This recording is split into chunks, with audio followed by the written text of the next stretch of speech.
Hey there, I'm Effie Stock, creator of The World Rasa and head of Dragonbone Publishing, and welcome back to my channel. Today I'm going to be talking about the top 5 reasons why I chose to indie publish. Hey everyone, I'm Effie Stock and welcome back to my YouTube channel. Like all the blood, or if they didn't think there was enough. Time has run out for the Durvaharians. The end of this life is near and the Emperor is preparing his return.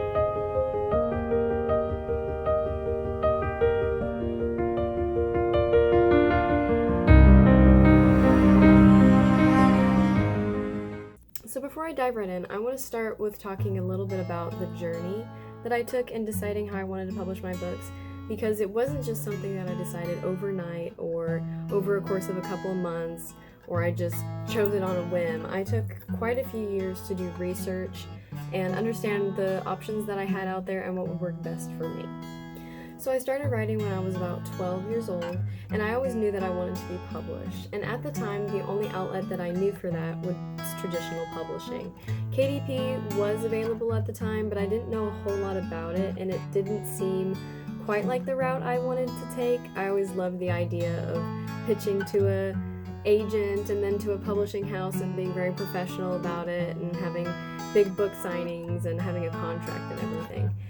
But as I continued to write the series throughout the years, my mentality changed. I realized that I'm more of an entrepreneur. I kind of like starting and running businesses. And as I started learning more about the traditional publishing company, it caused me to look at things a little differently that happen in the publishing company world, and I decided that it might not be so much for me.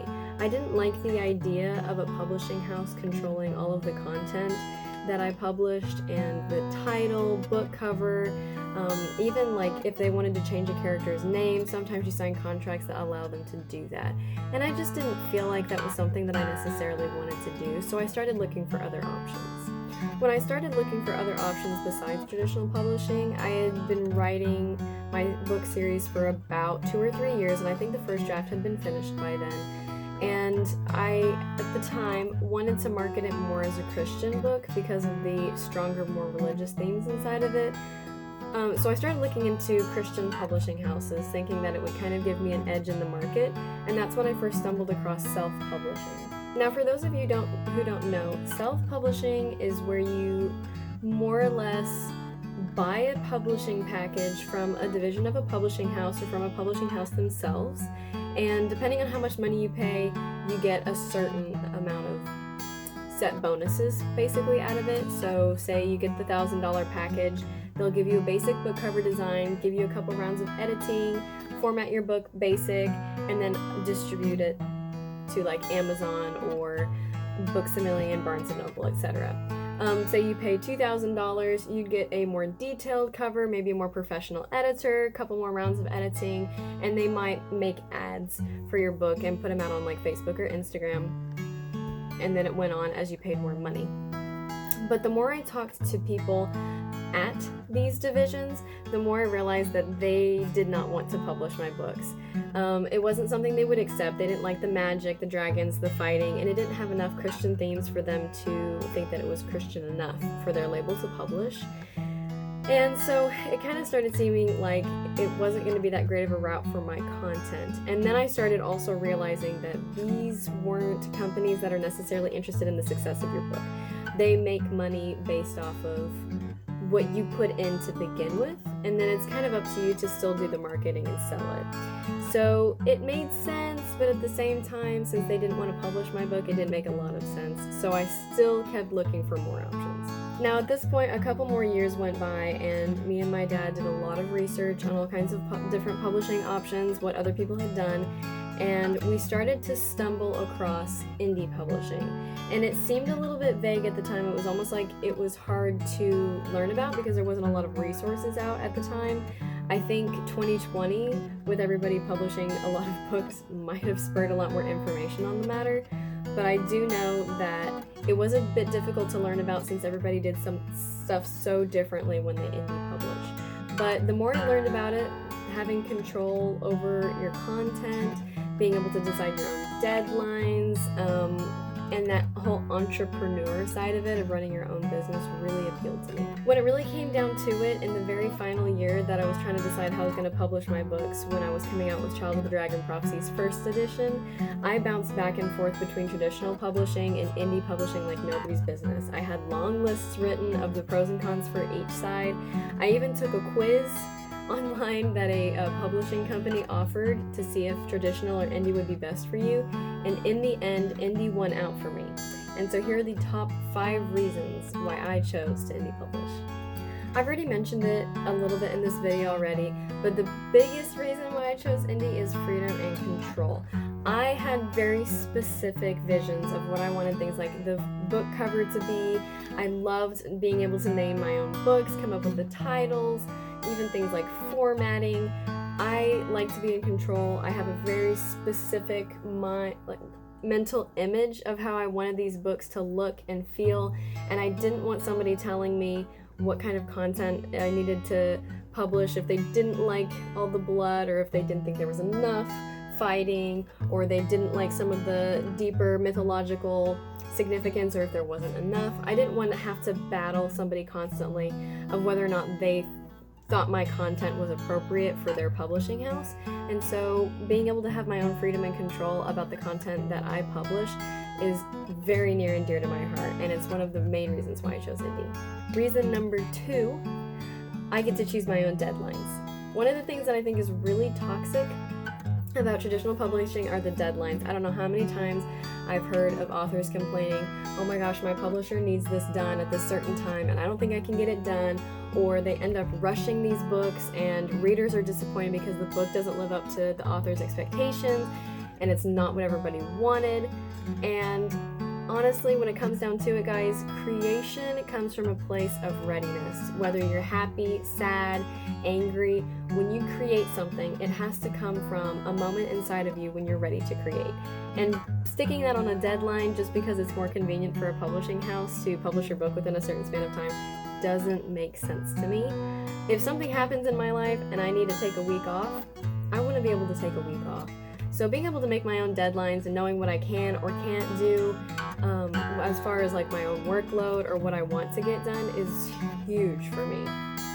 Reason number 3 is one of the most passionate reasons I have for about choosing indie publishing, and that is because it allows me to battle the tropes. It seems right now that the book industry is completely saturated with overused cliches and tropes, and it would appear that the traditional publishing world has no intention of turning this over and changing it. I am low-key kind of sick of seeing art reflect the culture instead of culture reflecting art, and I really want to go back to people creating art out of a sense of escape. Like, I want something to change. I want to create a new point of worldview that people could see from. I want people to learn something, to take away a message, to see from a character's eyes something they have maybe never thought of before, or just something new, like a new world to escape to with new characters and new character relationships instead of being stuck in the same ruts over and over again. And it seems like traditional publishing companies just want to keep publishing the same books with different characters and places over and over again. So being able to do indie helps me to publish whatever I want and be able to write things that kind of combat what's going on and trending in society right now, which may not be very readily accepted, but that I'm allowed to publish because I chose indie. Reason number 4 is kind of a fun one. I want the flexibility to grow. Like I said, I have the mind of an entrepreneur, so I'm always thinking about ways that I can turn my bajillion other hobbies into marketing schemes or other ways to make more profit. So I love being able to make book boxes, graphic design bookmarks, create art, and then be able to sell it and market it to create more profit, revenue, offer more merch for readers, and all kinds of other fun things like that. And I feel like having my own publishing label, and by publishing indie, it gives me a lot more flexibility in how I want things like book boxes or book bundles to go, and where I want to sell them, market them, etc. So it's really fun to be able to kind of grow your own business instead of relying on someone else to do it for you.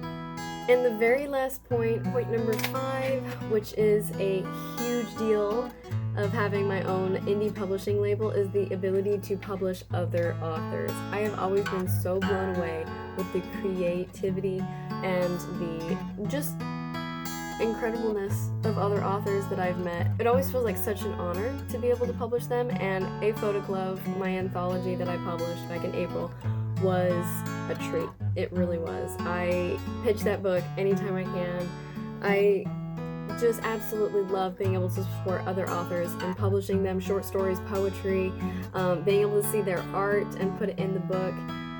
Love it. Can't get enough of it. And so having my own label allows me to publish other authors, and eventually I want to publish whole novels by other authors and provide a indie publishing company that really keeps the author's intentions in mind when it comes to things like cover design or formatting or content. I want authors to retain so much of their control, as much as possible, and as much of their profits as possible, while also being able to let a publishing company take care of all the hard, nitty-gritty stuff that they don't want to have to do. So publishing other authors is a huge point for me choosing indie. I know there's a lot of pros and cons to both sides. Trust me, there's a lot of things that I don't like about indie as well that I think traditional publishing has got right. This isn't really a video of the pros and cons of both sides. These are just top 5 things that I thought of whenever I chose indie, but indie isn't for everybody. It's definitely for me, but I know a lot of people that would much rather choose the traditional publishing route or need to choose the traditional publishing route, and more power to them. I think it's great. I love that there are so many different ways to publish books, because there's so many different books out there and there's so many different authors, and we're all going through a different journey, chasing the same dream but different journey, and I think it's great that people have a lot of options.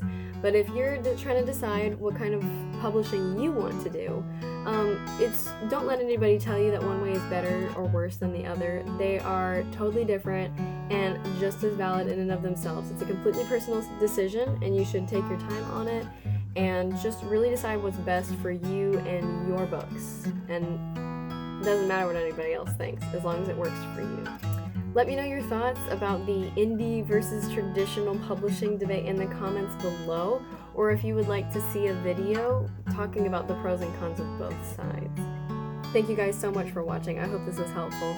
I'm planning on doing some more author resources videos about things like the different distribution networks that you can use as an indie publisher, how to format and the different ways you can do that, and tons of other stuff. So definitely subscribe if you want more author resources.